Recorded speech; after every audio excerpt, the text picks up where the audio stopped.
Hello everyone.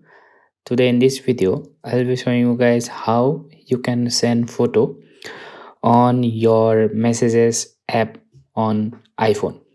So for that, open the person's chat you want to send the photo. After that, as you can see, this plus icon on the bottom left corner. Just click it once.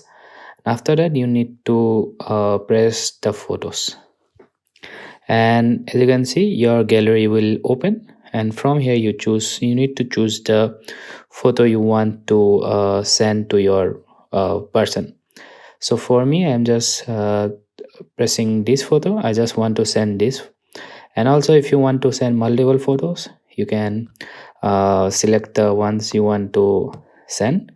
And also, if you want to unsend, just click it once. It will be undo. So yeah, after selecting the photo, you click done, and from here just press the arrow sign. So yeah, this is how you send a photo to your uh, friend or family members from iPhone.